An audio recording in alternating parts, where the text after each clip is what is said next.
think like you rightly said, Hita, India is seeing tremendous growth in terms of penetration, right? So I think one of the biggest challenges as this market was evolving was that about a year ago, 2 years ago, penetration was primarily driven by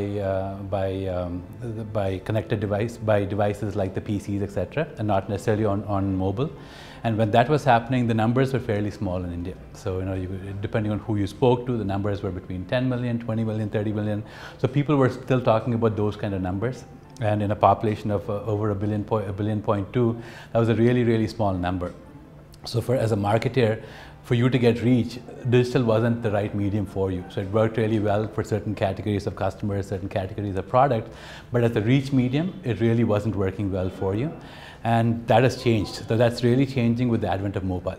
So depending on who you speak to today, they're between 150 to 250 million smartphones. So a lot of these guys, India is becoming predominantly a mobile-first market, and it's opening up a lot of opportunities to reach customers, especially in Tier 2 and Tier 3 type geographies as well.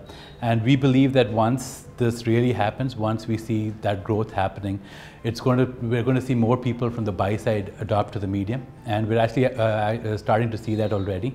So we track our Sizmek as a company has multiple product lines, and one of the product lines that we have is on the mobile side, right? So we have a campaign management platform for advertisers that want to advertise on the mobile medium. So we track our revenues by product line very closely, and what we're seeing is that about a year ago, mobile was not even in the top 5 products that we had in India.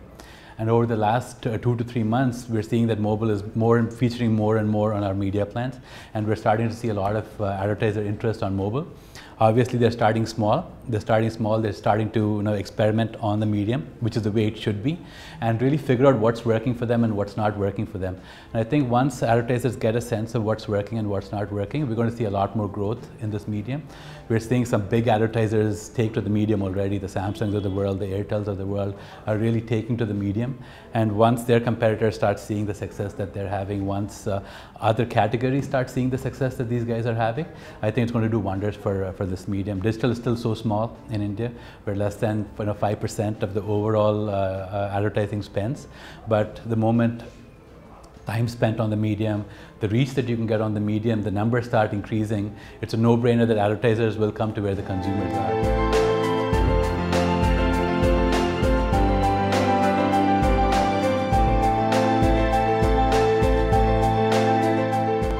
It really depends, right? India's, in pockets, it's a very evolved market. So you have people that have been working on the YouTubes and the Facebooks and the Googles of the world, and they understand from that point of view. They understand the possibilities of targeting, retargeting, or remarketing, what Google calls it, and so that awareness is definitely there. And some of the advertisers do a great job of leveraging that. I think where the opportunity is from the RTB or the programmatic space as well. I think in the programmatic space is an evolving space in India, so there are not too many advertisers and agencies that have implemented programmatic buying in our market. And once that happens, there the notion of buying audiences, buying certain categories of audiences is going to become more and more important, right? And once that happens, I think there's no reason. I think from a fundamental conceptual point of view, our guys understand targeting really, really well, and they use this as well. They use this on like I said, Google. They use it on Facebook. They use it on some other publishers like India Times Internet. So I think, but once we start seeing the migration towards programmatic, it's going to become more and more robust.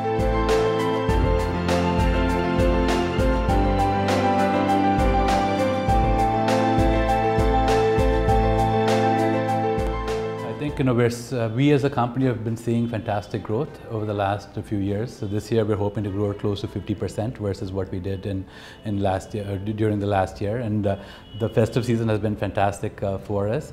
So I think that's overall kind of reflects the health of the industry as well. And When we entered the market about 6 years ago, our revenue numbers were not even in the decimal points of our global revenue numbers, and now it's kind of increased fairly substantially, and we hope to see that momentum growing. And a lot of this is being driven by multiple factors. One is we're seeing a lot more new advertisers come onto the medium. So we're seeing different categories of customers start leveraging the digital medium. We're seeing existing customers who've been with the medium for over a longer term doing more sophisticated things as well. So some of the things that our customers are doing is, for example, verification. Are my publishers delivering what they promised to deliver? Are my ads being seen? Was my ad above the fold, below the fold? So those kind of things as well, all the way through through attribution. Right, so attribution is really understanding what media is working for me. Let's say I'm an e-commerce customer, and we have an application for buying and for buying on our platform. So you want to know which publishers are actually driving installs. So once a publisher has driven installs, which of these publishers' installations are actually driving revenue for me, for me, right? So previously, there's no way to kind of get that data. So unless you use a platform like ours, there's no way to get this data. And a lot of what we saw was, customers were basically just throwing money. So they're throwing money at the publishers who would get them installs, but nobody would really measure, the publishers that come from, the consumers that come from publisher A.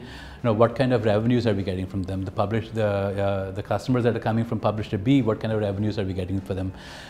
So should I be investing my money on publisher A versus publisher B versus a network C, right? So nobody was really doing that kind of analysis in terms of attribution of conversions, and that we're seeing a lot of interest in. So some of the sophisticated customers that we have, these are the type of conversations that we're having with them, and the conversation isn't about where am I going to get the lowest cost per click, but the conversation is about which publishers are going to drive conversions for me, which publishers are going to help me meet my marketing goals, which publishers are going to help me drive the type of reach that I'm looking for. So we're getting more sophisticated conversations with our customers.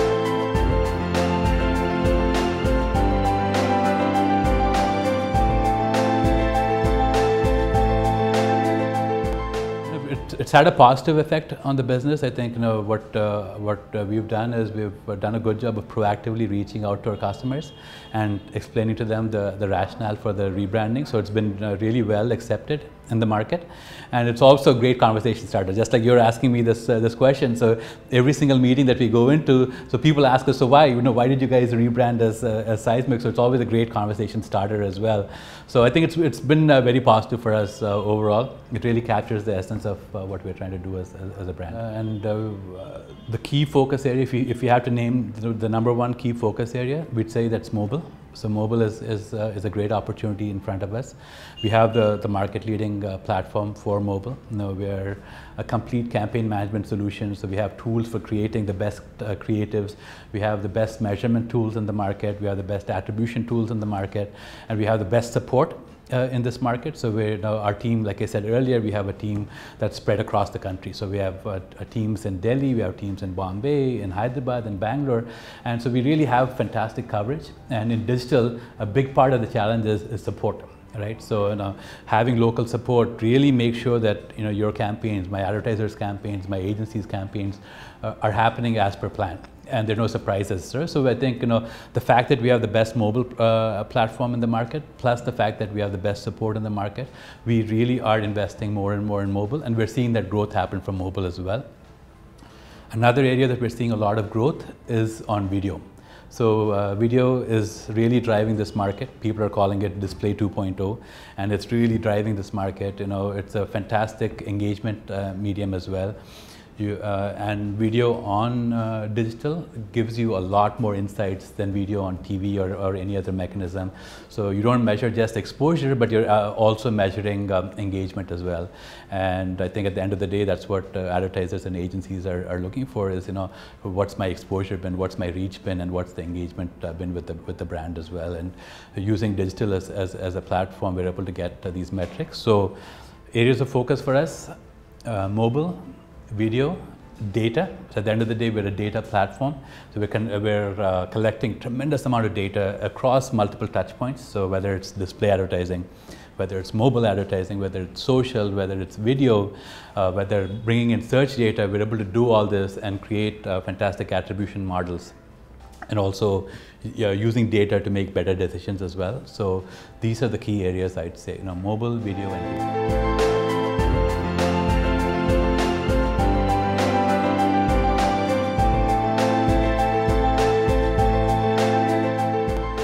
I think it's just like mobile. Mobile, it's still an evolving medium, and multi-screen is a follow-on to mobile as well. And it's an evolving strategy that agencies and advertisers are using in this market.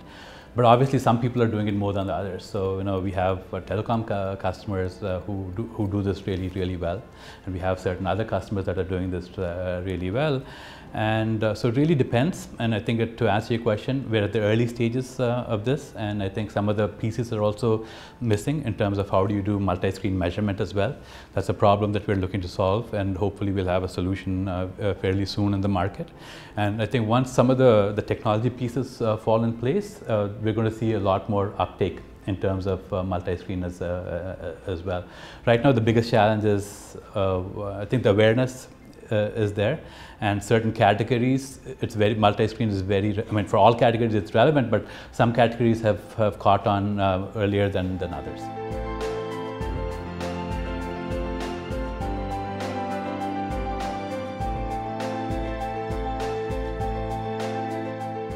So we like to see ourselves as a horizontal technology platform. So we're not a vertical platform. So we don't have, like you said, we don't have a solution for mobile. We don't have a pre-packaged solution for mobile or telecom or auto or paper like that. But because we are a horizontal platform, 90% of what, let's say, an automotive is looking for exists within the platform, and the rest of the missing pieces are something that we work with our customers. We have a fantastic team around the world and in India as well, where we take a very consultative approach. So let's say we're talking to an automotive customers, we go speak to them. We ask them, what are some of the challenges that you're facing, and we try to see, how with the technology stack that we have in place, how we can potentially solve those problems, right? And that's how we're able to do it.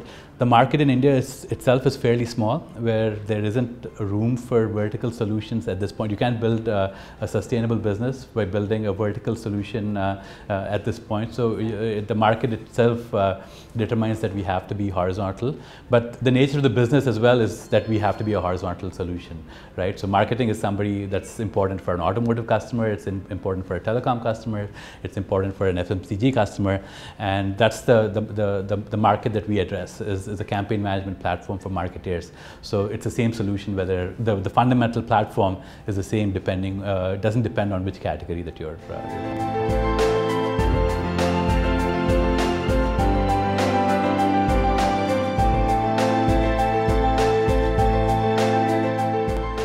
for me, Digital India is not just about marketing, right? It's about connecting the rest of India, the Bharat, to what's happening in India as well. So creating content and services that are relevant to people living in the most remote parts of the country, so that you're able to provide services that are not available to them right now. Whether it's banking services, whether it's going online and being able to buy a bus ticket without having to travel 10 miles to buy a bus ticket to come to Delhi. There's a lot of different things. So for me, Digital India is not just about marketing. So, but having said that, I think once the infrastructure is in place, once we're actually are able to connect a bigger part of this country onto the digital platform, it does open up channels for us to communicate with that audience as well. And to your question earlier, we can do better targeting, right? So today we ran, you're launching a product in Maharashtra. So how do you reach consumers in the most remote parts of Maharashtra? So we can do that digitally, right? So once the infrastructure is there to reach somebody in the most remote part of Vidarbha, you can run a campaign that targets Maharashtra, that targets Vidarbha, that targets this really small village in Vidarbha. And for that, to be able to get to that level, you need the technology infrastructure, and I think that's what's going to be the payoff of what the digital campaign, or sort of what's it called, the Digital India initiative that Mr. Modi is looking to do. Is hopefully the next 500 million or 600 million people get online, and it creates the infrastructure, the basic infrastructure for us as marketeers to go out and reach to these consumers.